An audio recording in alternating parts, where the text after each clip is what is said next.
Hi folks, welcome to the Prepared Homestead. This is Travis. Thank you all for stopping by to watch. Well, I wanted to give you just some tips and ideas of what you can be doing to kind of really get ready for things. And this is more focused on those of you that don't live like I do. You know, we have land, we live way out in the middle of nowhere, and we're developing a self-sufficient homestead. It's not 100% that way, but that's certainly what we're doing. And I know a lot of you just aren't there yet. Maybe that's your goal. Maybe you're really trying hard. Some of you may think that you can just never get to that point, and you're worried. You're sitting there and you're watching all this stuff happening. You're watching my videos and others, and you're thinking, well, what do I do? Maybe you're single, maybe you're disabled, maybe you're elderly, or maybe you're just stuck in the city and you don't see any way of getting out right now. What do? Well, you certainly don't just give up, because once you do that, you've pretty much failed. You've lost at that point. So you can't give up. You have to keep determined to survive through all this. And humanity has shown throughout history over and over and over again that we can survive odds that you would think there's no possible way to survive, and we can. And it may not be quite that bad. I mean, it certainly could be, but it's still, no matter what happens, I think it is survivable, at least for most of you, if you do things now to get ready. So I want to talk about that, just some tips, you know. Now, I'm not going to mention specific foods or a lot of specific items. I've made videos on that recently, and you can go back and check on those. I will give you a book list at the end. Now, I do this often, and a lot of these are the same books you've seen on here before if you've watched a lot of my videos. But still, I think these are good ones, and so if you want to see that, stick around to the end. So, some of the things that you want to focus on, obviously, let's get the obvious stuff, okay? Food. Make sure you have a good supply of food. At minimum, you should really shoot for 90 days. I always recommend 2 years, but if you're just getting started, or if your budget is really small, shoot for 90 days.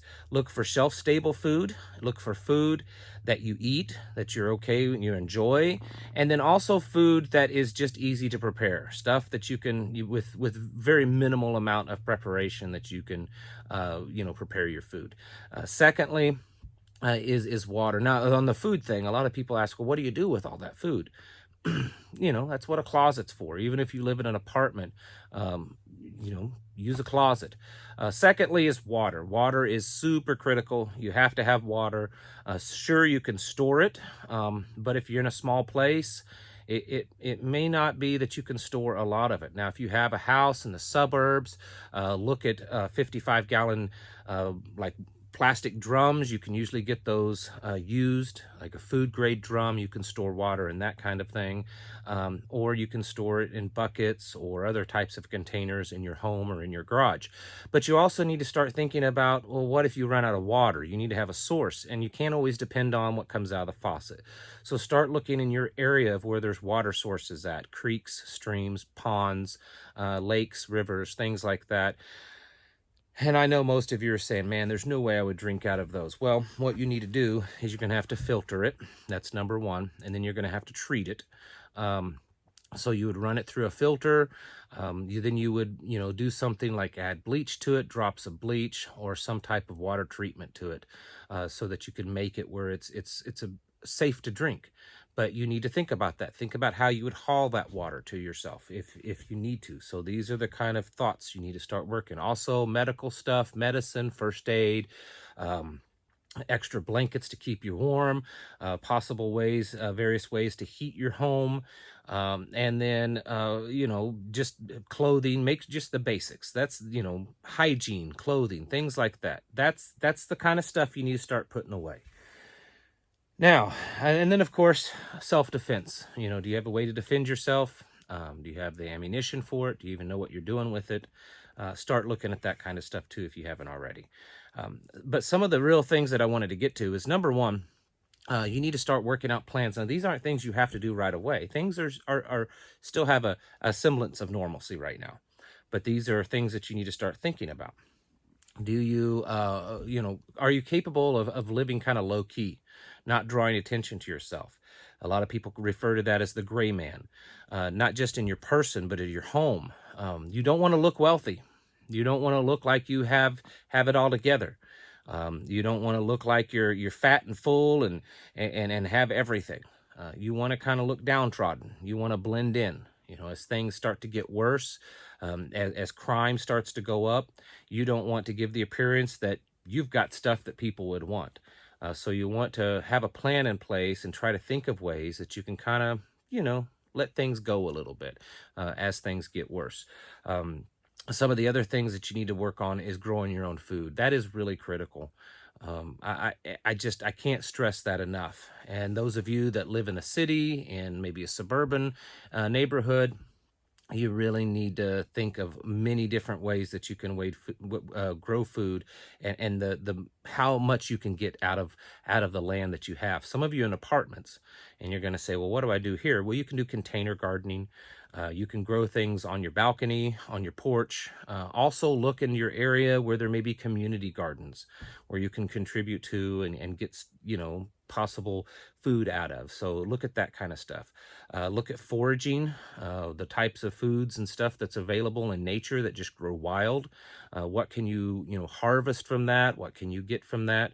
That's going to be critical also. Another thing to think about is if you have any family members or friends that's older, people that have lived back during the Depression, or at least close to that, that's lived much further back in time, and maybe you're one of those, start thinking about how it was to live back then, or ask them how it was to live back then. People that lived rurally and that people that lived during the Depression or during the wartime, they would have a pretty good insight on how to live on a really tight budget and how to make it on nothing. This is something that could be very helpful. And if you don't have someone like that in your life, do a little research. That's what the internet's for. There's documentaries on it. It's a good thing to kind of go back and look at how people once lived when times were tough or when things weren't as plentiful, because that's exactly where we're headed. And take that same concept and research on just how people lived real simple. Whether it was during, maybe not during the Depression, maybe it was during the homesteading time period, during the, when people first went west. Start looking at those time periods. Doesn't mean that you're necessarily going to live like that, but certainly it would give you a better insight on how to survive and how to live on less. We live in a very, very lavish society, very comfortable. And even many of you that once lived that way, maybe you grew up that way, maybe you grew up poor and lived on a farm or something like that, but you don't anymore, and you've kind of forgotten that. So it's good to kind of revisit that. And don't give up all hope because you may live in the city. I mean, certainly it's the best, thing to do is to just get out of the city if you can at all possible. But I understand that some of you just may not be able to. So for those of you, you kind of have to have a plan to kind of, like I said, not be noticed, but definitely hunker down and turn your apartment or your home into a fortress by covering the windows. Make sure you have heavy blankets or heavy curtains to cover your windows so that people can't see in. They can't see a lot of movement and see what's going on or what you have. Have plans to just stay put as much as possible, really bugging in because the outside world in an urban and a suburban environment could potentially become very dangerous. Even if the apocalypse doesn't happen and everything just goes up in smoke, just for the fact that money is going to become tight and food's going to become more scarce is going to propel more people into the life of crime. And so you want to avoid that by just avoid being seen. So have plans to kind of bug in and hunker down as much as possible. Again, I know it sounds like, if you live in the city in an apartment or even a little house, that you're just not going to make it. But the fact is that throughout history, people have made it. I mean, look at the people that made it through World War II, the actual civilians that lived in some of these cities that were bombed. Even in Ukraine right now, there are stories, and although we can't always know how much of it's true because there's so much misinformation, but there's been stories I've seen of people that's been held in the, holding out in their basements for the last 3 or 4 weeks, surviving the bombardment of what's going on. So it is very possible if you prepare. it's not going to be like you think it is. It's not going to be nice and comfortable. It's going to be a struggle, but we can make it, and we can get through it. You just have to kind of think of all these things. What are the conveniences in your life, these comforts, and how do you live without them? And how do you live without modern conveniences? Something like running water or plumbing, for when you go to the bathroom. What are you going to do with that? And so research now a plan on how to deal with that, because all these possibilities could become real.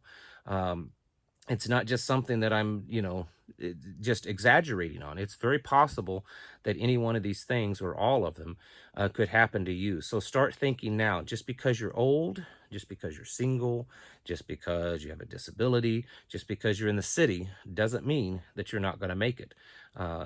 Just putting your head to it and thinking clearly and having a plan puts you leaps and bounds ahead of most people. So don't give up hope just because you don't live, on 20, 30 acres out in the middle of nowhere. You can still be prepared and still make it through really rough times if you just use this up here. So now I wanted to get onto some of these books. Some of these books I think are even out of print, and it doesn't have to be specifically these books. These are just some things that you should think about, because if you're wanting to live simply, you're wanting to live off the land, you're wanting to bug in, you're wanting to get through the things that could be headed our way, and you don't have all the knowledge up here, you can't depend upon Googling it. So you want to get you a book to kind of help you through it. And so I'm going to show you a few. This one here, other than the Bible, I probably look at this book about the same. This is a field guide to medicinal plants, okay? And I think, in my opinion, it's the best. There are others out there, but I really like this one. I like how it's set up. It's not expensive. And so what this helps you do is, as you're walking around the woods or in your yard or wherever, it helps you point out and figure out what plant that you're looking at. It's got nice, colorful pictures and very detailed description. And so you can take this, figure out what the plant is, and then from that point on, you can figure out what to use it for. And this does usually tell in each plant what its possible uses are. So this, I'm telling you, this is a must. Along with that, there's a couple of books here. This is a forager's guide to wild food. And you can get different kinds of books like that. Then, get you something like this. This is one of the best. I'm not sure that it's still in print, but you can sometimes find used ones of it. And it's a big, thick book, and it covers a lot of subjects. And this gentleman, this herbalist, he's certainly one of the best out there. So a good book on herbal medicine. And then also survival medicine, how to take care of wounds, injuries, tooth problems, different things like that. A book like this that you can pick up on Amazon or other places can help you through your medicines and how to take care of your body. And then you're going to want to know how to homestead, basically. And even if you're in the city, a lot of this stuff is going to be helpful. This here is kind of a simple book, basics. This is the Backyard Homestead. And I've actually read it a lot. I didn't realize how rough the book was getting. But for just backyard homesteading, backyard gardening, backyard animals, this has actually a lot of good information in it. And then if you want to look at like kind of what I call the Bible of homesteading and stuff, this big book. This is a big old massive, the Encyclopedia of Country Living. And this thing, you can take a novice, a beginner, and give them this book, and they can kind of figure it out. So this is a really good book to have. And then more on the actual prepping kind of side of things. This is a book that I've recently received. Anita Bailey, and she actually watches this channel. And she's a extremely knowledgeable person. And even though this book, according to the title, is talking about like mini ice age, you can really use it for any type of SHTF. And it's an easy read. That's a great book to have. Because of things that are going on, it wouldn't hurt to have something like this. This is an extremely good book. I recommend every prepper have it. And this is, it's been in print for a long time, but it's certainly it's certainly well worth having. And then the very last one, it's one of my very favorite books, and I wore completely out the first one and it fell apart. And it's Dare to Prepare. The Dayos, and some of you know who they are. They are kind of, I don't know, the godfathers of modern prepping. This thing has every possible subject you can think of on how to prepare, how to stock up on food, what foods to stock up on, you know, all kinds of stuff, different scenarios. It is really a good book. And if you can't, I think this is one of the latest printing. This is a 6th edition. You know, if you find an older one, it would be fine also. So that's the beginner recommended book list other than your Bible. And I think if you had those books or some books that are very close to those types of books, you would do really well. And then you can kind of expand on those books. All right, folks, I hope this helps. If you have suggestions, leave them in the comments below so that others can also learn from those. Thank you all for watching, and I'll catch you in the next video.